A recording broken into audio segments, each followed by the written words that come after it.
एक छोटे से गांव में एक सब्जी वाला रहता था जिसका नाम करीम था।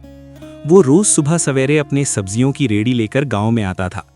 उसकी रेडी पर टमाटर, आलू, गाजर, खीरा और बहुत सी ताज़ा सब्जियां होती थीं। गांव के लोग उससे खुशी खुशी सब्जियां खरीदते थे क्योंकि शुरू में करीम बहुत ईमानदार था। वक्त गुजरता गया और करीम की सब्जियां बहुत ज़्यादा बिकने लगी। उसकी कमाई भी बढ़ने लगी, लेकिन आहिस्ता आहिस्ता उसके दिल में लालच पैदा होने लगा। वो सोचने लगा कि अगर वो थोड़ा सा धोखा करे तो वो ज़्यादा पैसे कमा सकता है। एक दिन उसने एक बुरी चाल सोची। उसने अपने तराजू के वजन में थोड़ी सी गड़बड़ कर दी। अब जब कोई ग्राहक 1 किलो सब्जी खरीदता तो उसे पूरा वजन नहीं मिलता था। करीम को लगता था कि किसी को इस बात का पता नहीं चलेगा। अब वो हर रोज लोगों को कम सब्जी देकर ज़्यादा पैसे कमाने लगा।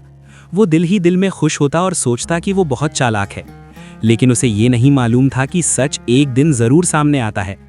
एक दिन गांव की एक समझदार बूढ़ी औरत उसके पास आई। उसने करीम से 1 किलो टमाटर खरीदे और अपने घर ले गई। जब उसने घर जाकर टमाटर तौले तो वो हैरान रह गई। वजन पूरा नहीं था। बूढ़ी औरत ने सोचा शायद उससे गलती हो गई है। अगले दिन वो दोबारा करीम के पास गई और इस बार उसने आलू खरीदे।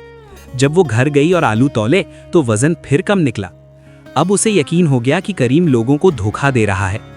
बूढ़ी औरत फौरन गांव के लोगों के पास गई और उन्हें सारी बात बताई।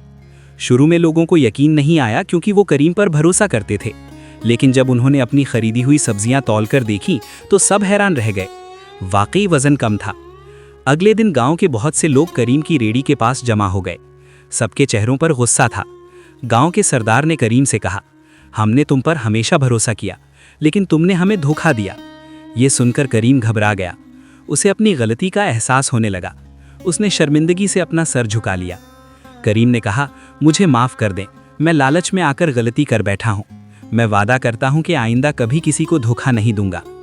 गांव के लोग सख्त ज़रूर थे, लेकिन उनके दिल नरम थे। उन्होंने करीम को एक और मौका देने का फैसला किया। इस दिन के बाद करीम ने अपना तराजू ठीक कर लिया। अब वो हमेशा पूरा वज़न देता था और अच्छी ताज़ा सब्जियां बेचता था। आहिस्ता आहिस्ता गांव के लोगों का एतमाद दोबारा उस पर कायम होने लगा। करीम ने अपनी ज़िंदगी में एक बड़ी बात सीख ली थी। लालच इंसान को वक्ती फ़ायदा तो दे सकता है, लेकिन आखिर में नुकसान ही देता है। ईमानदारी और सच्चाई ही इंसान को इज्जत और खुशी देती है। और उसके बाद करीम हमेशा ईमानदारी से सब्जियां बेचने लगा। गांव के लोग भी उससे खुश थे और गांव में दोबारा खुशी लौट आई। कहानी से हमें ये सबक मिलता है, लालच बुरी बला है और ईमानदारी हमेशा कामयाबी देती है।